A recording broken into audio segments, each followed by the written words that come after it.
세계 전래 동화 미얀마 편 처녀쥐의 신랑 찾기 글 김완기 그림 최남희 옛날 옛적 미얀마의 어느 마을에 아름다운 처녀쥐가 살았어요.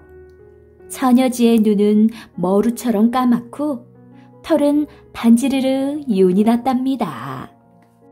온 마을의 총각쥐들이 앞다투어 결혼하자고 몰려왔어요. 아름다운 처녀쥐와 결혼할 수만 있다면 쌀이든 보석이든 아낌없이 바치겠다고 했죠. 하지만 아빠쥐는 모두 마음에 들지 않았어요. 내 딸은 세상에서 제일 예뻐. 그러니 세상에서 제일 훌륭한 신랑과 짝지어줄 거야. 당신 말이 옳아요. 엄마쥐도 맞장구를 쳤어요. 마침내 쥐 부부는 짐을 꾸려 먼 길을 떠났어요. 세상에서 가장 훌륭한 신랑감을 찾기 전에는 집으로 돌아오지 않기로 마음먹었답니다. 쥐 부부는 제일 먼저 해를 찾아갔어요. 해님은 세상에서 가장 대단한 분이시니 제 딸과 결혼해 주십시오. 글쎄, 내가 대단한 건 사실이지만 나도 당할 수 없는 게 있거든. 그게 누구죠? 아빠쥐가 깜짝 놀라서 물었어요. 구름이란다. 구름이 가리면 나도 어쩔 수가 없거든. 쥐 부부는 고개를 끄덕이고 다시 구름을 찾아 길을 나섰어요. 아무리 험한 길이라도 힘들지 않았어요. 세상에서 제일 훌륭한 신랑감을 찾을 수만 있다면요. 해가 지니 서쪽으로 사흘을 걷고 걸었어요. 마침내 쥐 부부는 구름을 만나게 되었죠. 하지만 쥐 부부의 이야기를 들은 구름은 얼굴을 찌푸리며 이렇게 말했어요. 내가 분명 해보다 세지. 하지만 나는 바람한테 쫓겨다니는걸. 이제 그만 집으로 돌아가요. 엄마쥐가 실망해서 말했어요. 하지만 아빠쥐가 엄마쥐를 달랬어요. 힘들어도 조금만 참아요. 이게 모두 세상에서 제일 예쁜 우리 딸을 위한 일이니까. 그래서 쥐 부부는 구름에게 인사를 하고 다시 바람을 찾아 길을 떠났답니다. 깊고 울창한 숲을 열흘이나 헤맨 끝에 쥐 부부는 겨우 바람을 찾아냈어요. 바람님, 제 딸과 결혼해주세요. 아빠쥐가 말했죠. 나도 아름다운 처녀쥐와 결혼하고 싶어. 하지만 100년 동안 애를 썼는데도 언덕 위에 있는 저 소나무를 넘어뜨릴 수 없었는걸. 바람은 부끄러워하며 얼른 나무 사이로 숨었어요.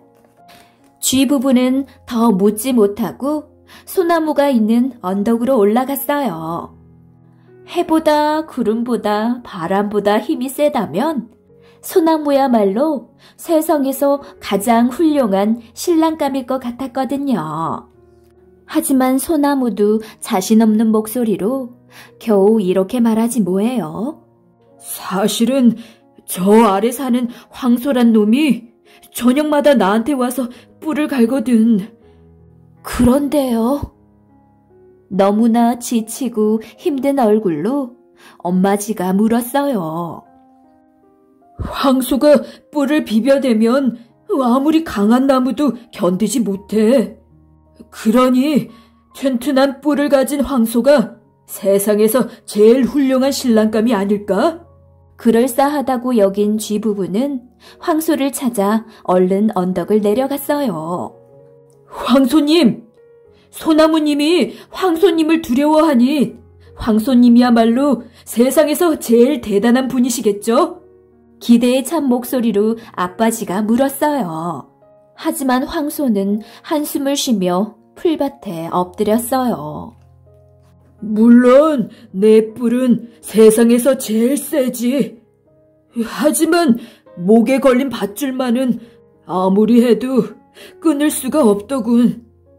그러니 세상에서 제일 힘이 센 건 밧줄이 아니겠어? 그런데 밧줄에게도 물으니 밧줄도 고개를 설레설레 젓지 뭐예요. 고맙지만 나보다 센 놈이 하나 있어. 햇님보다, 구름님보다, 바람님보다, 소나무님보다, 황소님보다, 밧줄님보다 더 세다고요? 도대체 그렇게 강한 분이 누굽니까? 화가 난 아빠지가 버럭 소리를 질렀어요. 밤마다 나를 갈가대는 총각쥐라네. 총각쥐의 이빨만큼 강한 건 이 세상에 없을 거야. 없고 말고. 마침내 쥐 부부는 세상에서 제일 훌륭한 신랑감을 찾아낸 거예요. 쥐 부부는 서둘러 마을로 돌아왔어요. 그리고 모든 총각쥐 가운데 가장 힘세고 용감한 총각쥐를 찾았죠. 세상에서 제일 아름다운 처녀쥐는 그 총각쥐와 결혼을 했답니다.